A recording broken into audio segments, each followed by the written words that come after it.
Hello दोस्तों, गृहिणी मधुपरी में आप सभी का स्वागत है। मैं प्रियंका पांडे आज आपके लिए लेकर आई हूँ कि करवा चौथ का सही मुहूर्त क्या है और किस समय हमें पूजा करनी है, शाम को किस समय पूजा करनी है और चंद्रोदय कब होगा और चतुर्थी का आरंभ कब हो रहा है और चतुर्थी तिथि समाप्त कब होगी। ये सारी जानकारी, पूजा की विधि, करवा चौथ व्रत का नियम और कथा, ये सारी चीज़ें आज हम इस वीडियो में अपने लेकर आए हैं। तो प्लीज़ आप हमारे साथ बने रहिए सारी जानकारी के लिए। दोस्तों, करवा चौथ व्रत पति पत्नी के रिश्ते को अधिक मजबूत करने वाला पर्व है। इस दिन चंद्रमा की पूजा की जाती है। करवा चौथ व्रत का हिंदू धर्म में विशेष महत्व है, ये हम सभी को पता है। दोस्तों, इस दिन सुहागिन स्त्रियां अपने पति की दीर्घायु और सुखी जीवन के लिए व्रत रखती हैं। चंद्रमा को आयु, सुख और शांति का कारक माना जाता है और इनकी पूजा से वैवाहिक जीवन सुखमय बनता है। तो दोस्तों, इसलिए सारी सुहागिन औरतें इस व्रत को करती हैं। इस दिन पूजा करने पर पति की आयु भी लंबी होती है। करवा चौथ के दिन हर महिला बड़ी ही श्रद्धा भाव से शिव पार्वती की पूजा करती है। इस दिन व्रत में शिव, पार्वती, कार्तिकेय, गणेश के साथ चंद्रमा का भी पूजा करने का विधान है। यही नहीं, कुंवारी लड़कियां भी मनवांछित वर के लिए इस दिन व्रत रखती हैं।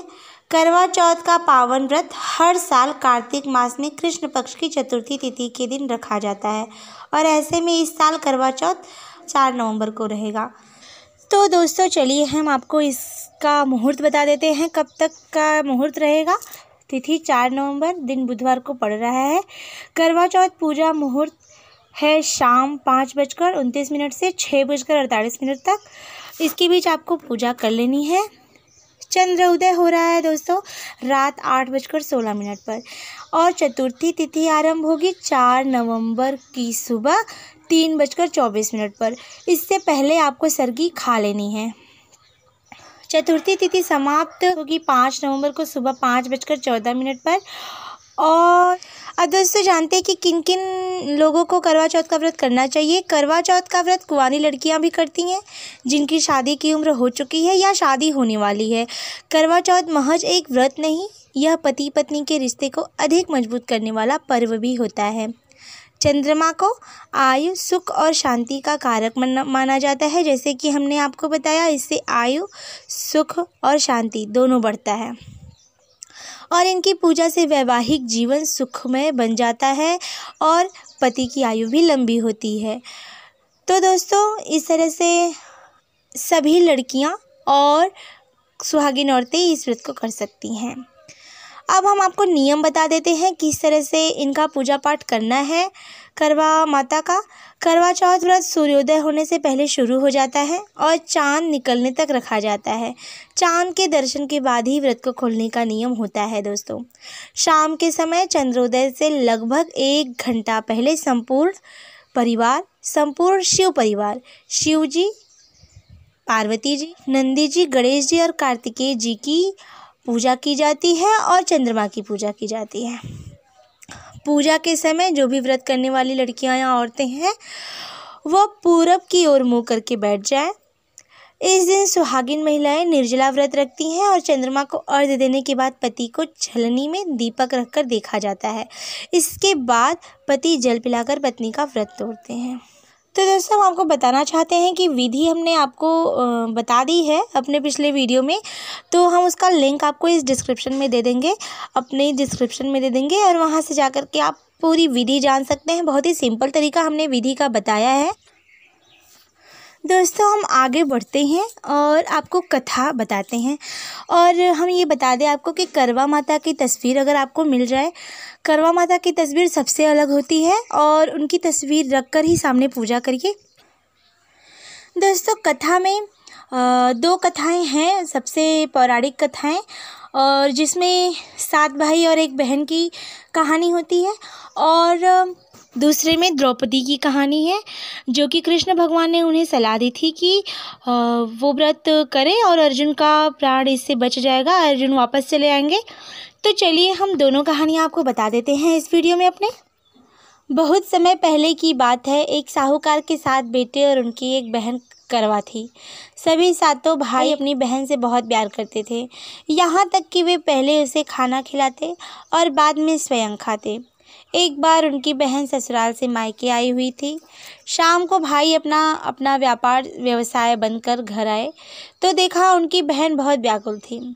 सभी भाई खाना खाने बैठे और अपनी बहन से भी उन खाने का आग्रह करने लगे, लेकिन बहन ने बताया कि उसकी आज करवा चौथ का निर्जल व्रत है।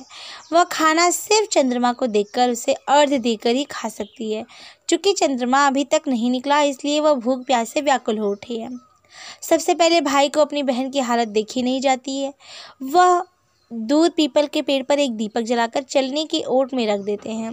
दूर से देखने पर वह ऐसा प्रतीत होता है कि जैसे चतुर्थी का चांद उदित हो रहा है। उसके बाद भाई अपनी बहन को बताता है कि चांद निकल आया है, उसे अर्घ्य देने के बाद भोजन कर सकती है। बहन खुशी के मारे सीढ़ियों पर चढ़कर चांद को देखती है और उसे अर्घ्य देकर खाना खाने बैठ जाती है। जैसे ही वह पहला टुकड़ा मुंह में डालती है तो उसे छींक आ जाती है।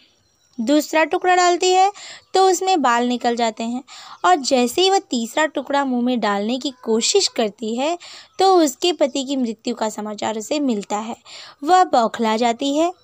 उसकी भाभी उसे सच्चाई से अवगत कराती है कि उसके साथ ऐसा क्यों हो रहा है। करवा चौथ का व्रत गलत तरीके से टूटने के कारण देवता उससे नाराज हो गए हैं और उनके पति ऐसा किए हैं। सच्चाई जानने के बाद करवा निश्चय करती है कि वह अपने पति का अंतिम संस्कार नहीं होने देगी और अपने सतीत्व से उन्हें पुनर्जीवन दिलाकर रहेगी।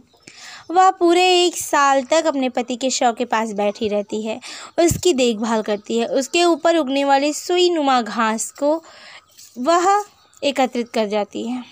1 साल बाद फिर करवा चौथ का दिन आता है। उसकी सभी भाभियाँ करवा चौथ का व्रत करती हैं। जब भाभियाँ उससे आशीर्वाद लेने आती हैं तो वह प्रत्येक भाभी से यम सुई ले लो, पिय सुई दे दो, मुझे भी अपने जैसी सुहागिन बना दो, ऐसा आग्रह करती है। लेकिन हर भाभी उसे अगली भाभी से आग्रह करने को कहकर चली जाती हैं। इस प्रकार जब 6ठे नंबर की भाभी आती है तो करवा उसे भी यही बात दोहराती है। वह भाभी उससे बताती है कि चूँकि सबसे छोटे भाई की वजह से उसका व्रत टूटा था, अतः उसकी पत्नी में ही शक्ति है कि वह तुम्हारे पति को दोबारा जीवित कर सकती है। इसलिए जब वह आए तो तुम उसे पकड़ लेना और जब तक वह तुम्हारे पति को जिंदा न कर दे उसे नहीं छोड़ना। ऐसा कहकर वह चली जाती है। सबसे अंत में छोटी भाभी आती हैं। करवा उनसे भी सुहागिन बनने का आग्रह करती है, लेकिन वह टाल मटोल करने लगती है। इसे देखकर करवा उन्हें जोर से पकड़ लेती है और अपने सुहाग को जिंदा करने के लिए कहती हैं। भाभी उसे छुड़ाने के लिए नोचती हैं, खसोटती हैं, लेकिन करवा नहीं छोड़ती। अंत में उसकी तपस्या को देख भाभी पसीज जाती हैं और अपनी छोटी उंगली को चीरकर उसमें से अमृत उसके पति के मुंह में डाल देती हैं। करवा का पति तुरंत श्री गणेश कहता हुआ उठ बैठता है। इस प्रकार प्रभु कृपा से उसकी छोटी भाभी के माध्यम से करवा को अपना सुहाग वापस मिल जाता है। हे श्री गणेश, माँ गौरी, जिस प्रकार करवा को चिर सुहागन का वरदान आपसे मिला है वैसे ही सब सुहागिनों को मिले। दोस्तों, ऐसा कहते हुए आपने जो हाथ में चावल और अक्षत लिया हुआ है, अक्षत और फूल, उसको छोड़ दे करवा माता की तस्वीर के सामने और दक्षिणा जो था उसको भी वहीं पे छोड़ दीजिए और एक बार करवा माता का पैर छू के जय जयकार बोलिए। दोस्तों, दूसरी कथा हम आपको बता दें। फिर अपने हाथ में एक ले लीजिए पुष्प और थोड़ा सा अक्षत और दक्षिणा, एक सिक्का जो भी हो वो ले लीजिए और फिर से कहानी सुनिए। करवा चौथ की पौराणिक कथा के अनुसार एक समय की बात है जब नीलगिरी पर्वत पर पांडव पुत्र अर्जुन तपस्या करने गए। तब किसी कारणवश उन्हें वहीं रुकना पड़ा। उन्हीं दिनों पांडव पर गहरा संकट आ पड़ा। तब चिंतित व शोकाकुल द्रौपदी ने भगवान श्री कृष्ण का ध्यान किया तथा कृष्ण के दर्शन होने पर पांडवों के कष्टों के निवारण हेतु उपाय पूछा। तब श्री कृष्ण बोले, हे द्रौपदी, मैं तुम्हारी चिंता एवं संकट का कारण जानता हूँ। इसके लिए तुम्हें एक उपाय करना होगा। जल्दी ही कार्तिक माह में कृष्ण चतुर्थी आने वाली है। उस दिन तुम पूरे मन से करवा चौथ का व्रत करना, भगवान शिव, गणेश एवं पार्वती की उपासना करना। तुम्हारे सारे संकट दूर हो जाएंगे तथा सब कुछ ठीक हो जाएगा। कृष्ण की आज्ञा का पालन कर द्रौपदी ने वैसे ही किया। करवा चौथ का व्रत करने का निश्चय किया। तब उसे शीघ्र ही अपने पति के दर्शन हुए और उसकी सारी चिंताएं दूर हो गईं। जब मां पार्वती द्वारा भगवान शिव से पति की दीर्घायु एवं सुख संपत्ति की कामना की विधि पूछी, तब शिव ने करवा चौथ व्रत रखने की कथा सुनाई। करवा चौथ का व्रत रखने के लिए श्री कृष्ण ने द्रौपदी को कथा का उल्लेख किया था। पुराणों के अनुसार करवा नाम की एक पतिव्रता धोबी अपने पति के साथ तुंगभद्रा नदी के किनारे स्थित गांव में रहती थी। उसका पति बूढ़ा और निर्बल था। एक दिन जब वह नदी के किनारे कपड़े धो रही थी, तभी अचानक एक मगरमच्छ वहां आया और धोबी के पैर अपने दांतों में दबाकर यमलोक की ओर ले जाने लगा। वृद्ध पति यह देख घबराया और जब उसे कुछ कहते नहीं बना तो वह करवा करवा कहकर अपनी पत्नी को पुकारने लगा। पति की पुकार सुनकर धोबिन करवा वहां पहुंची और तो मगरमच्छ उसके पति को यमलोक ने पहुंचाने वाला ही था। तब करवा ने मगर को कच्चे धागे से बांध दिया और मगरमच्छ को लेकर यमराज के द्वार पहुंची। उसने यमराज से अपने पति की रक्षा करने की गुहार लगाई और साथ ही यह भी कहा कि मगरमच्छ को उसकी इस कार्य के लिए कठिन से कठिन दंड दे। हे भगवान, मगरमच्छ ने मेरे पति के पैर पकड़ लिए हैं, आप मगरमच्छ को इस अपराध के दंड स्वरूप नरक भेज दें। करवा की पुकार सुनकर यमराज ने कहा, अभी मगर की आयु शेष है, मैं उसे अभी यमलोक नहीं भेज सकता। इस पर करवा ने कहा, अगर आपने मेरे पति को बचाने में मेरी सहायता नहीं की तो मैं आपको श्राप दूंगी और आप नष्ट हो जाएंगे। करवा को साहस देख यमराज भी डर गए और मगर को यमपुरी भेज दिया। साथ ही करवा के पति को दीर्घायु होने का वरदान दे दिया। तब से कार्तिक कृष्ण की चतुर्थी को करवा चौथ व्रत करने का प्रचलन आया, जिसे इस आधुनिक युग में भी महिलाएं अपनी पूरी भक्ति भाव के साथ करती हैं और भगवान से अपने पति की लंबी उम्र के लिए कामना करती हैं। तो हे करवा माता, जिस तरीके से आपने द्रौपदी के अर्जुन और उस धोबिन के पति की रक्षा की, उसी तरह से आप हमारे पति की भी रक्षा करिए।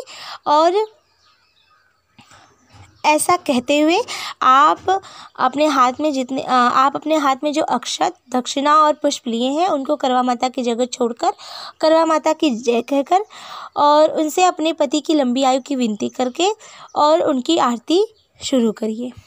तो दोस्तों, इस तरीके से हमने आपको संपूर्ण विधि और कथा सुनाई। तो दोस्तों, आपको हमारा वीडियो कैसा लगा? अगर आपको हमारा वीडियो अच्छा लगा हो तो प्लीज़ हमारे वीडियो को लाइक और शेयर करिए और हमारे चैनल को सब्सक्राइब कर लीजिए। बेल आइकॉन भी प्रेस करिए फ्रेंड्स। फिर मिलेंगे नए वीडियो के साथ, तब तक के लिए धन्यवाद।